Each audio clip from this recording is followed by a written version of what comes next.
Hello there, World of Tankers, I'm Blitz, and welcome to the channel. In today's video, we're going to be doing one hot banger of a video, because we're going to be talking about the brand new update coming into World of Tanks Blitz, update 7.3. This is an update that a lot of people have been waiting for, myself included, because yes, they're finally adding the Swedish auto-reloading heavy tanks, the Kranvagn, the Emil II, and as well the Emil I. So I'm super duper excited for these tanks to come into the game. So of course, in today's video, I'm going to be sharing you everything I do know about these vehicle statistics, how they're going to perform when they do come out, and as well a couple changes that have also been added to the game, like the Super Conqueror. As you can see in my garage here, the Super Conqueror actually got an unexpected buff, which I'll be showing you guys in just a couple minutes. So of course, if you found yourself scrolling across YouTube search features and you saw my video, learned a couple things, please don't hesitate to smash that subscribe button down below, because it really does help out the channel a crazy amount, especially with all the research you have to do when getting these update videos out. But without further ado, already losing my voice on how excited I am, but without further ado, let's get straight over to Blitzinger and talk about the piece de resistance, the Kranvagn. This, of course, is the tier 10 of the line, so let's get right into these statistics. Now, this vehicle, since the last time I did go over it, got a massive nerf on it, and that was the mobility. But of course, I'm going to be talking about all the statistics that I can tell you my own personal opinion on how I think this tank is going to be performing. So when looking at the hit points, this thing actually has a very healthy amount at 2,500. I really wasn't expecting, a mobile, or a pretty mobile, should I say, tier 10 heavy tank to be having so many hit points, especially for the chassis it is on, but it's sitting at the same hit points as the IS-7. So if you're running the hit point buff, you're going to be sitting all the way up at 2,650. Not only does it have great hit points, it also comes with 288.2 meters of spotting range. Pretty dang nice, judging that, again, you are a pretty mobile heavy tank. Now, looking at the firepower of this tank, this is where it becomes very good and as well bad, because as I said before, this is an auto-reloading heavy tank, and if you're unfamiliar with the term auto-reloader, pretty much how that works is that, as you can see all the way down at the bottom here, it says time to load next shell, and what happens is you can load each shell singularly in a clip. So you're a clipper and also a single shot tank, so I can load in one shell for 10.88 seconds on the vehicle and shoot, let's say, an IS-4, or I can wait another 8.61 seconds after that first 10-second reload, and I'll have 2 shells in the clip, and then if I wait another 9 seconds, I'll have 3. So it's pretty dang cool on how the mechanic works, but for this tank, I'm not necessarily sure that that's the best thing for it to do, because you're going to see DPM is only sitting at 2,200, and I'm a calibrated boy, which means that when you put on calibrated, it's going down to 2,160. Yeah, it's really going to struggle trying to get out the damage. So if you're shooting this tank as a single shot vehicle, yeah, you're going to have around 2,160 damage per minute. But thankfully, if you wait and you reload the next shell in the clip, it's not going to be too bad. You're going to be sitting at an 8.1 second reload. But here's where the DPM becomes really shoddy. So let's talk about an IS-4. That vehicle has around a 10-second reload, and I'm running calibrated on it. 10-second reload if you want to get out one singular shell. So of course, in 20 seconds, you've dealt 840 damage on average. Now the Kranvagn here does 400 damage per shot, which is actually a pretty beefy amount for an auto-reloading tank, the only auto-reloading tank so far to deal 400 damage. But while it does have a nice amount of damage, the issue is, first of all, your first shell takes 10.88 seconds, and that's with improved ventilation on, which I wouldn't suggest to use. So you're going to be putting on calibrated, of course, so it's going to be about an 11-second reload for your first shell. So an IS-4 would already have tapped you, and if you were going to tap him back, you'd be losing the trade rate off the bat. Then, if you were going to load in your second shell, which you wouldn't think is too bad, 8.79 second reload. Well, that's actually not too bad. You load that in, then you're out reloading the IS-4, so you load in your second shell, let's say, and you fire. Now, after you fire that second shell, what's going to happen is you have a 3.5 second reload between each shell, the interclip reload, and what happens then is it's going to add to that 8.79 seconds. So you're going to shoot, and then it's going to be 3.5 seconds, so then it's going to be 15 seconds before you can even shoot the first shell in the gun. So what that means, in a matter of 27 seconds, it's going to take you to shoot and reload 2 shells in this tank. Well, the issue there is that, yeah, you're dealing 800 damage, while an IS-4 is probably dealing almost about 1,300 damage back on you. Not necessarily the best figures going for your tank here. So that's one of the biggest issues issues with the Kranvagn is just the clip really doesn't get out the craziest amount of damage. And even when you do have all 3 shells loaded, it's going to take you 7 whole seconds to get out the entire clip. A T-57 Heavy takes 5 seconds. That is 2 whole seconds quicker. And while 2 seconds seems very, very short in real life time, 2 seconds in Blitz can be the difference from life and death. So very, very big things going for this tank that, yeah, not necessarily are the best. But as I said, it is nice to have that clip ability. What's nice about auto reloaders is, first of all, you can have a whole clip loaded, take off 1200 hit points on an enemy tank, and then reload another shell 11 seconds later, and you literally have dealt about 1600 hit points. So you can kill the entirety of a tier 9 medium tank and just reload one more shot, and they're dead. So that's one really nice thing about this vehicle, is that the auto reloading ability, especially 400 average damage, is pretty dang nice. But in my personal opinion, I don't think Wargaming should have made this an auto reloader. I think it should have just been a standard clipper, sort of like the AMX-50B, which would have made it a lot more balanced in my opinion on how to balance it out.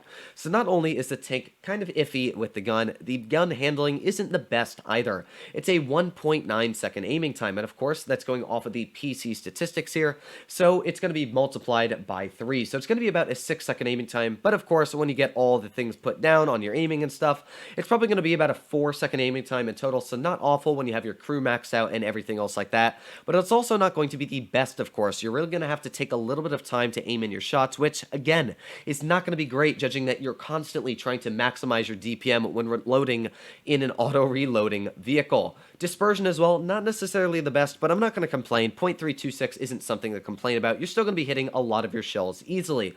One thing I also forgot to mention is the heat on this tank is the best in class at 374 millimeters of heat penetration. Pretty dang impressive there. You're going to be penetrating through pretty much all opponents you are aiming at with relative ease. So looking at the gun handling, as I said, it's pretty dang good, and I would say stock average for the base aiming time and dispersion. However, dispersion factors on move are actually very, very solid, which is important because that means when you're trying to clip people out and they're moving, you don't want the gun to disperse, and it also as well, aftershot is pretty dang good at only 4.0. So it's got kind of iffy statistics for the handling as well. I wouldn't say it's great. It's kind of like an IS-4 where, yeah, you might have to aim in a little bit, but it's not going to be awful on the handling. Now, looking at the aiming arc, actually, that's not really something I should worry about because it is a fully traversable turreted tank. What I meant is the gun depression angle. So it's got 9 degrees of gun depression, which is actually surprising because a lot of us expected it to be 12 degrees. That's what it is on World of Tanks PC, but no. Sadly, on Blitz, it's only going to have 9 degrees. Now, I do understand why that is, because Blitz is a lot more fragile of a game. A lot of vehicles have crazy DPMs in Blitz, and you want to make the tanks as balanced as possible. And while I do wish the Kranvagn had 12 degrees, I definitely understand why working on a map like Mines, the Kranvagn would be literally impossible to deal with. So, kudos to Wargaming for making it very balanced there. Although I will say gun elevation, yeah, going to be quite a tricky figure to work with, only 10 degrees of gun elevation. So, a lot of things going for it. Now, turret traverse speed isn't necessarily good, but it's also not going to be bad. But one thing you have to know about the turret is when you look at the armor of this vehicle and you look at the side of that turret, yeah, that's only 72 millimeters thick, and the rear of it at 37 isn't going to be doing too well against a lot of high caliber shells, especially high explosive. But the biggest issue with this vehicle, which definitely affected it during the nerf, is the mobility. It's sitting at not a great power to weight ratio now, at 10.39. That is, in fact, I think worse than the E100. Now, what that means is not only did Wargaming nerf the power to weight ratio, but that top speed used to be 40. Now it's sitting at 30, which means that you are literally going slower than an E100 in what's supposed to be a mobile, lightweight, auto-reloading tank. So yes, that is where I think this vehicle actually lost quite a bit of people's interest. I've talked to a lot of testers, and while they can't tell me about the vehicle itself, they did say that, yeah, the mobility hurt it an extremely large amount, and they do think that Wargaming is probably going to buff it at least a little bit. I hope they do, because it's supposed to be a mobile auto-reloading tank, and without that mobility, what's the point? Might as well just run a T-57 Heavy or an AMX-50B. So let me know what you guys think in the comments down below. But of course, we want to take a look at that armor, because if you look at that turret, oh boy, that is an impressive turret at that. So let's say you're using your 9 degrees of gun depression, you do have cupolas on the top, and very weak ones at that. In fact, if you're running a 150mm tank and you have the ability to shoot the roof of this vehicle, go for it, because those cupolas are very, very weak. If you're aiming above it, this thing can't aim very high, as you can see, so you can definitely get a lot of easy shells right on the roof of the Kranvagn. But if you can't get those cupola shots, which is 99% of the time, that's where this tank becomes really, really solid, because while that upper plate looks like it's not super thick, at this angle, it's 465 thick, which means that heat shells, even from a Jagdpanzer, are not going to be penetrating it. When you look at that turret, it's 450 millimeters thick, and there you go. That's why the Kranvagn is going to be an extremely strong tier 10 vehicle, in my opinion, is just because working a ridgeline in this vehicle, you are literally impenetrable. And even when you're not working a ridgeline, that lower plate, while it is weak, isn't ridiculously weak, and that upper plate is still 300 millimeters thick sitting right here. You literally are the upper plate of an IS-7. You're pretty much the IS-7 tall with a super solid turret mounted on it that's able to clip people out for 1200 hit points. But there's definitely a couple issues, because if you look at that side armor, that's very, very weak. It's only sitting at 80 millimeters flat there, and the upper part is still 80 millimeters, which means all 152s can easily penetrate high explosive other than the grill. Sadly, the grill only has like 78 millimeters of HE pen, but all E4s, the Jagdpanzer, the 183, all these tanks are easily going to be getting HE right in the side of your vehicle, because 80 millimeters, yeah, not too good. The rear of this tank, only 52, and as well the rear of the turret, as we said, yeah, 20 millimeters there, 37 at the back. So really the only good armor is on the front of this vehicle. If you angle it just a little bit too much like this, 160 millimeters. Even here, that's still a very easy pen at only 220. That's barely angling at all. So when you run the Kranvagn, it's going to be really tricky on when to angle it and when to sit still in front of the enemy. So a lot of cool things going for the statistics. On my personal opinion, I think it's going to be a solid tank. I do think that Wargaming should buff the mobility. It's supposed to be a mobile tank destroyer. What's the point of being, or not a tank destroyer, God, I'm losing my mind already. It's supposed to be a mobile auto-reloading tank. It's supposed to be able to get in the position and work that position very well. That's the issue, is if you can't get in the position, what's the point? So I'm going to have to see, of course, once it does come into the game, how it does play, but for now, I think it's going to be a solid tier 10 heavy. You saw that armor is ridiculously solid, but I do think it's going to be needing some reworking. And one thing I will say is when we take a look at the tier 9, the Emil II, the statistics on the vehicle are almost identical when you look at the parameters. The gun has, I still think, exactly the same penetration, as you can see, so that's going to be something right there quite impressive, is that the penetration on the heat is going to be, oh, it's not the same, sorry, losing my mind already. So it's not going to be the same heat penetration, but one thing that is the same, if you were to take a look, is the shell reloads. It's literally the exact same clip, a tier lower. So now you're playing tier 8 vehicles with not only better aiming time and other stuff going for it. I think that the Emil is actually going to be a spectacular vehicle when it does come into the game, especially because it has that same mobility and it actually has a better power to weight ratio. So what I'm kind of noticing, it also goes in reverse quicker. What I'm kind of noticing here is that the Emil II is actually going to be a stronger vehicle, it would seem, in a tier 10 battle than the Kranvagn will, especially when you take a look at that turret armor, and that turret is still pretty dang thick, sitting at around 360 millimeters on the upper part, and as well that hull armor still 500 millimeters on certain angles. So the Emil II, this one, I think is going to be stupid strong, especially when you think of it, literally the Kranvagn is just going to be a worse version of the Emil, because the Emil can fight tier 8s, and it can even fight tier 9s, not having to deal with tier 10s, where the Kranvagn literally is. All the other statistics are very, very similar. So Wargaming, not sure what you're doing there, but yeah, the Emil, I think that's a tank that's going to be very, very intimidating to go up against. The Kranvagn, I just think it's going to be kind of a meh tank to go for currently in the game, which is kind of disappointing, because you kind of expected the Kranvagn to be this brand new, big, banging tier 10 heavy, and the tier 9 is literally the exact same thing, just with a little bit worse armor. But moving on to the Emil I, this is a vehicle that a lot of people have as well really been wanting to get. And I actually think the Emil is going to be a spectacular tier 8 tank. You can again see that the DPM stays literally the same as it does for the Kranvagn. It's got a very solid amount of damage per minute. Standard pen at 217 is a very solid number, and the premium at 242 means that, yeah, you're really not going to struggle that much trying to get into the enemy opponents. I will say, though, hit points, not a super healthy amount, and only 1,750. Penetration, though, it's going to be great, and as well, average damage is one of the best clips in-game now. It's going to be dealing about 900, almost 1,000 average damage in a singular clip. But you'll notice I said clip, because this is not an auto-reloading vehicle. It's actually a standard clipper, which is how I feel the Kranvagn should have been. So you can notice that it's going to take quite a bit of time to reload the shells. It's going to take 20 seconds. And with a 3-second shell interval, it's definitely going to be able to, get a lot of damage damage out. In about 6 seconds, you have literally dealt about 1,000 hit points, finishing off even tier 7 full HP tanks, because your HE, of course, is dealing 400 average damage, 1,200 damage in a clip. So, yeah, quite impressive there. But I will say, it's going to be a very nice tank to run. I think this is actually going to be the best of the entire class, because you look at the gun handling, very solid. Dispersion, 0.310 is spectacular. Aiming time, great. Dispersion factors on moving as well are spectacular. Aftershot, pretty dang solid. It has 10 degrees of gun depression, the only vehicle to break that 10-degree barrier in the class so far, and you can just see that it looks like a much solid vehicle for the class it's in. 35 km/h top speed, 20 in reverse. The power to weight ratio isn't completely awful, especially when the traverse speed is spectacular.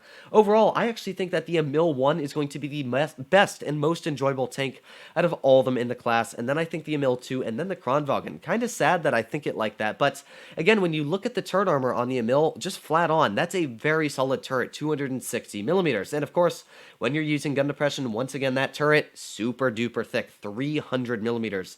So, while I will say some of the tier 10 opponents, or not tier 10, but should I say tier 9s, like, let's say, the E75, if they're loading premium, have about a 50-50 to get through your turret, but in general, that's still a super impenetrable turret. The weaker spots are actually on the edges, but if you wiggle it back and forth, I think it's actually going to be very tough to penetrate. But again, using that 10 degrees, 315, it is going to be quite a troll tank to penetrate, and that upper plate, once again, super solid at that. Now, the lower plate, not going to be as solid, only about 150, but overall, this is going to be, once again, a really strong tank, I have a feeling, especially with that clip.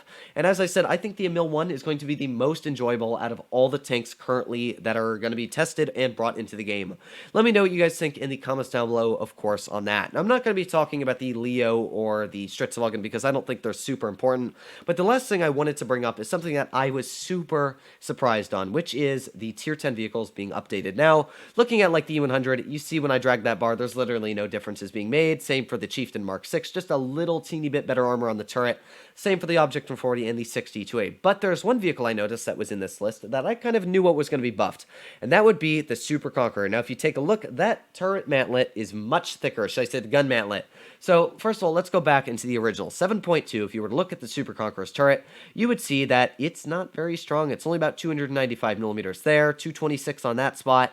The gun mantlet is really weak. You should not be able to penetrate through the gun mantlet of a vehicle, especially when it's all spaced armor. But if you take a look now in update 7.3 and we take a look at that mantlet, oh boy, 500 millimeters thick, 460.